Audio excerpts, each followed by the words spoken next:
Olá, nós somos o GastroPed Talks, o canal da gastropediatria da Unicamp. Nós somos Dr. Lucas Rocha Alvarenga, Doutora Natasha Silva Sandi e doutora Maria Ângela Belomo Brandão. O GastroPed Talks é um canal sobre gastroenterologia, patologia e nutrição pediátricas, com foco em profissionais de saúde, em que vamos discutir temas e evidências atuais com base em guidelines, artigos científicos e entrevistaremos profissionais de destaque na área. Olá, eu sou a Maria Ângela Brandão, do GastroPed Talks, e hoje eu estou aqui para apresentar o tema glicogenose, e a nossa convidada é a doutora Adriana Maria Alves de Tomaso. A doutora Adriana é hepatologista pediátrica, é doutora em saúde da criança e do adolescente pela Faculdade de Ciências Médicas Unicamp e também é médica assistente do HC Unicamp na área de hepatologia pediátrica. Muito obrigada, doutora Adriana, por ter aceitado o convite e por falar também de uma doença que não é muito conhecida, mas que é muito importante que a gente venha discutir até para que ela seja mais diagnosticada, seja mais conhecida, que o nosso tema hoje é glicogenoses. Então, vamos começar, né? O que são glicogenoses? Quais seriam as definições? Oi, pessoal. Agradeço muito o convite e eu espero contribuir aí um pouquinho com a divulgação dessa doença. Bom, as glicogenoses, elas fazem parte dos erros inatos do metabolismo dos carboidratos. Seriam as doenças de depósito do glicogênio. Elas são causadas por deficiências enzimáticas que vão acarretar alteração na estrutura ou na concentração do glicogênio. E glicogênio, a gente sabe, é um polissacarídeo que está presente em todas as células, né? Mas de uma maneira assim mais importante, mais abundante no fígado e no músculo. E essas deficiências, dependendo da deficiência que você tem, dependendo do órgão que é acometido, você tem classificações. Então, elas vão desde o tipo 0 até o tipo 11. A gente que faz hepatologia, a gente vai ver as hepáticas, é disso que a gente vai falar hoje, né? Elas são chamadas glicogenoses hepáticas porque o fígado é o órgão mais acometido, né? Aí a gente tem o tipo 1 e o tipo 3, que é o que a gente vê mais no ambulatório. Tem o tipo 4, o tipo 6 e um bloquinho, que é o 8, 9 e 10, que foi junto num bloquinho porque são decorrentes de deficiência da ativação da fosforilase, né? Para você fazer o diagnóstico delas, você poderia detectar essa enzima deficiente no tecido hepático, que acho que no Brasil ninguém faz. Se fizer, é por projeto de pesquisa, que não é uma coisa de rotina, né? E agora a gente tem a felicidade de ter a análise do DNA, né? A análise da mutação. E é uma realidade agora para todos nós, porém não é para todo mundo porque tem um custo, né? Mas a gente na Unicamp está tendo a oportunidade, que seria o teste da bochechinha, de fazer. Não sei quanto tempo vai durar, mas enquanto durar, a gente está aí fazendo os nossos diagnósticos, né? Tem sido extremamente importante porque os pacientes que têm o que é mais fácil para a gente, que é o 1 e o 3, ajuda na confirmação. E aqueles que antigamente, a gente fazia uma biópsia hepática, aí vinha lá a glicogenose, só que a clínica e o laboratório não batia nem com 1 nem com 3. Aí a gente escrevia lá, glicogenose a esclarecer, não 1, não 3. Agora a gente está substituindo esse diagnóstico. Inclusive, a gente já tem 5 pacientes que vieram como glicogenose tipo 9. E isso é legal porque pode direcionar o seu tratamento e você pode ajudar a família com mais informações, né? No sentido de prognóstico. A gente tem essa experiência, né, de tradicionalmente agrupar as doenças de acordo com os critérios clínicos, mas certamente os testes genéticos esclareceram até aqueles que não tinham um quadro clínico assim tão exuberante. E você notou, né? Você falou que durante aí essa sua experiência com os testes genéticos, aqueles que não se encaixavam muito bem na clínica acabaram tendo uma definição. Realmente os testes genéticos eles revolucionam aqui a performance daqui da nossa clínica, né? Mas falando em clínica, quando uma pessoa suspeita que um paciente possa ter glicogenose, qual seria a clínica que seria a mais típica e que leva a essa suspeita? Então, o mais típico é a glicogenose tipo 1, né?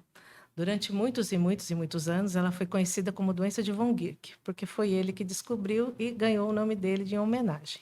Só que hoje em dia a gente chama de glicogenose tipo 1, que seria a deficiência da glicose 6-fosfatase. Então, o que acontece? Esse fígado, como ele tem essa deficiência enzimática, ele não consegue fornecer para a circulação sanguínea a glicose, porque em situações normais estamos precisando, ele está fornecendo. Está um período de jejum, ele deixa tudo em normoglicemia. E nessa situação, esse fígado não consegue, nem pela gliconeogênese e nem pela glicogenólise. Então, qual é a primeira coisa que aparece? A coisa mais frequente é a hipoglicemia, né? E algumas crianças têm até convulsão por hipoglicemia. Então, eu gosto muito de alertar. Se você está num pronto-socorro e chega uma criança convulsionando, antes de você pensar no neurológico, pedir um líquor, chamar o neuro para uma interconsulta, faça um destro. É uma coisa tão simples, né? Tranquilo, e assim você consegue não só ajudar, como já redirecionar aí a investigação do caso, né? Clinicamente, essas crianças têm um rostinho típico, que é o chamado faces de boneca, que tem umas bochechinhas bem proeminentes, e elas têm um abdômen bem protruso, por conta da hepatomegalia, né? Pode ter outras complicações, mas elas vão aparecer no decorrer do tempo, mas ele chega para você com essa clínica de hipoglicemia, hepatomegalia e esse rosto, né? Esse faces. Como você tem a hipoglicemia, o organismo vai lançar mão de mecanismos compensatórios, e isso vai acabar levando à formação de alguns metabólitos. Então, o laboratório ele também é muito típico. Essas crianças vão ter aumento de lactato, de triglicérides, de colesterol, de ácido úrico, além da hipoglicemia. Tanto que a maioria dos serviços, quando está diante de uma história dessa, de uma clínica dessa e um laboratório desse, nem lança mão da biópsia, já vai conduzindo.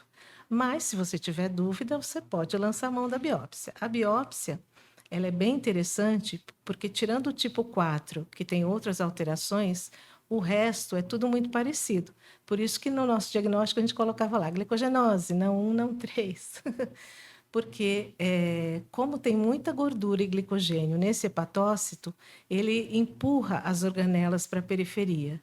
Então, é como se fosse uma biópsia, parece uma célula vegetal, essa célula, né? Tanto que chama de célula fisalífera, que é uma célula com citoplasma bem clarinho e com essa membrana bem reforçada espessa, ali, né? né? Que é às custas das organelas. E agora você tem o DNA, né? Que aí... Mas para esse paciente que está lá no pronto-socorro, fazer esse tipo de hipóteses, né, para a criança que convulsiona, faz toda a diferença, porque você pode corrigir a hipoglicemia. E o tratamento também a longo prazo vai nesse sentido, né? O objetivo do tratamento é você corrigir a hipoglicemia e tentar fazer de tudo para ele não entrar em hipoglicemia de novo. Manter esse paciente sempre em normoglicemia. E, claro, tentar, pelo menos, que ele fique o mais próximo possível de um bom crescimento, um bom desenvolvimento, um bom estado nutricional, né? É muito necessário uma nutricionista que tenha expertise na área de doenças metabólicas, que não é fácil de se encontrar. Precisamos também de uma psicóloga, porque doença crônica já é difícil. Imagine uma doença crônica que depende de dieta. Chega uma hora que ninguém aguenta mais, né? Então, o tratamento é basicamente dieta. Então, para que a gente faz? Evita jejuns prolongados, e esse prolongado é muito individual, porque tem criança que 3 horas fica bem, tem criança que 2 horas já está com problema, né? Isso é dia e noite. Então, pensa para essa mãe, não dormir direito, porque de tempos em tempos tem que oferecer alguma coisa para essa criança, né? A gente lança mão de carboidratos complexos e a gente usa muito o amido cru, que foi uma coisa que apareceu, se não me engano, na década de 80 e, foi uma revolução. Porque como ele demora para ser digerido, eu fico com mais tempo com a glicemia normal, né? E aí não precisa ficar comendo toda hora, refeições muito frequentes, né? A dose que se usa é de 1,75 até 2,5 gramas por quilo por dose, mas isso é muito individual, tem pessoas que um pouco menos também se dá bem. O pulo do gato é que assim, não dá para você dar para um bebê, porque o bebê não tem amilase. Daí se você der o amido, ele vai ter diarreia, vai ter intolerância. Então, geralmente você começa a partir do 8º mês de vida, que é quando a criança já tem níveis adequados de amilase, né? Ele tem que ser diluído em água, em temperatura ambiente, porque se você muda a temperatura no copo ou usa, sei lá, uma limonada, você vai ter a hidrólise no copo. E eu quero que a coisa aconteça no estômago, tá? De um modo geral, eles aceitam bem, sem problema nenhum. Aí eu tenho também outras restrições, porque como não dá para usar a via da glicose 6-fosfatase, tem algumas substâncias que justamente porque não conseguem ser metabolizadas, porque falta essa enzima, e aí vou piorar o laboratório, então eles são restritos em sacarose, lactose e frutose.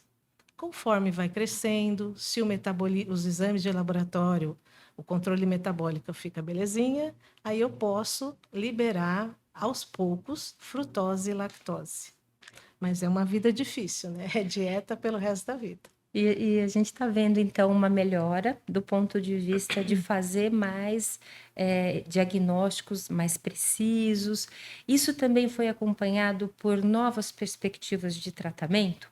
Essa mesma melhora que a gente viu nos exames, com os testes genéticos, também tem novas propostas que vêm daí exatamente para tentar melhorar esse tipo de segmento? Tudo a gente tenta melhorar a qualidade de vida das pessoas, né? Então, eu não tenho experiência, porque é uma medicação que não é padronizada, então a gente não pode prescrever no nosso serviço. Mas lá pelos anos de 2008, começaram a aparecer os primeiros trabalhos. É um amido modificado que chama glycosate. Ele serve para o tipo 1, e como ele demora mais para ser metabolizado, eu ficaria em normoglicemia por mais horas. Isso ajudaria à noite. Então, tomaria antes de dormir e não precisaria ficar acordando frequentemente durante a noite, né? Tem um outro tipo que isso tudo que eu estou falando, da glicogenose tipo 1, veja como a situação é dramática, porque não bastasse tudo isso, a enzima, a fosfatase, ela não é uma enzima simples, ela é um complexo. Então, ela tem um sítio ativo, né, que é a unidade catalítica. Então, quando o problema está aí, eu tenho tudo isso que eu falei agora, e eu chamo de tipo 1A. Só que é capricho da natureza. Esse complexo, ele também tem 3 translocases, e o problema numa dessas translocases leva a um outro subtipo, que chama glicogenose 1B, onde, além de tudo isso que a gente falou até agora, eles têm uma diminuição do número de neutrófilos, e esses neutrófilos não funcionam direito. Então, eu tenho infecções de repetição, eu tenho gengivoestomatite de repetição, eu posso ter associação com doença inflamatória, então são mais complicações, né? E aí, nessa linha, também o pessoal está pesquisando, né? E aí surgiram alguns trabalhos de uma medicação chamada empaglifosina, que é usado por diabéticos como hipoglicemia antioral, e que se descobriu que ele libera na urina substâncias que são nocivas aos neutrófilos. E quando eu começo a depurar o organismo dessas substâncias, esses neutrófilos vão recuperando a função. E aí, teoricamente, eu teria menor necessidade de medicação, né? Porque falando de tratamento, a glicogenose é dieta, não tem remédio, a não ser que eu tenha complicações da glicogenose. Agora, o tipo 1B, existe uma medicação para realmente tentar melhorar essa questão neutrofílica, né? Então, a gente usa aquele fator de crescimento de colônias, que é a filgastrina, o granuloquine, né? Mas a gente sabe que isso aí, a médio e longo prazo, tem efeito colateral. Então, eu poderia começar a diminuir essa medicação, eu teria menos infecções de repetição, eu teria um melhor controle da doença inflamatória, né? ainda é off-label, mas tem vários países ao redor do mundo usando com muito benefício. Mas, de novo, tem aquelas crianças que não vão responder, mas, infelizmente, a gente está aí tentando melhorar a qualidade de vida, né? Sempre é isso, né? Tentando melhorar, mas fazer o diagnóstico, ter isso realmente bem esclarecido é o primeiro ponto, né? A gente ainda está lá atrás, né? Tentando fazer um diagnóstico precoce. Isso aí. E para finalizarmos, então, doutora Adriana, eu queria que você deixasse a sua take-home message, né? O que você gostaria que as pessoas levassem da entrevista para casa mesmo. Eu queria que vocês ficassem muito atentos com a hipoglicemia. Então, de novo, chegou uma criança convulsionando, faz um destrinho. Se tem hipoglicemia, encaminhe para esse tipo de investigação, né? Mesmo que ele vá parar no endócrino, em algum momento ele vai chegar no gastro. O que importa é que você inicie a investigação por esse sintoma, porque já tivemos crianças que vieram para a gente acompanhando com o neuro e tomando anticonvulsivante, sendo que esse não era o caminho, né? E também muitas crianças vão aparecer para vocês como hepatomegalia. Então, não perca tempo em investigar. Se você puder encaminhar precocemente, ajuda também. Porque quanto mais precoce o diagnóstico, melhor vai ser a qualidade de vida da criança, né? E uma outra coisa muito importante é a questão multidisciplinar. Então, não dá para ficar acompanhando só com o médico, mesmo que ele seja expert no assunto, mas uma nutricionista que entenda do assunto, uma psicóloga, e vocês vão ficar como os pediatras gerais, né? Para acompanhar em conjunto. Mas é muito importante essa parceria com o serviço de terceiro nível, né? Especializado com todas essas questões. E ajudar a gente, né? Porque não é fácil. Então, é importante estar sempre estimulando essa mãe com relação à aderência, conversar muito com as escolas, porque as escolas não entendem que as crianças têm que fazer dieta, aí vem aquele monte de cartinha, mas como é que é, por que é, não sei o quê. Então, a informação, quanto mais gente souber e puder passar essa informação adiante, melhor para essas crianças, né? É isso aí. Exatamente por isso que você está aqui ouvindo o nosso canal, né? Para ficar mais informado, conseguir fazer melhores diagnósticos e poder realmente fazer aí um melhor tratamento e um melhor acompanhamento para as nossas crianças. Muito obrigada, doutora Adriana, e acompanhe a gente com esse e com outros conteúdos do nosso canal. Muito obrigada. Obrigado por nos acompanhar. Esse foi um episódio do GastroPed Talks. Estamos no Instagram, @gastroped.talks, no YouTube, GastroPed Talks Unicamp, e também na forma de podcast. Até o próximo!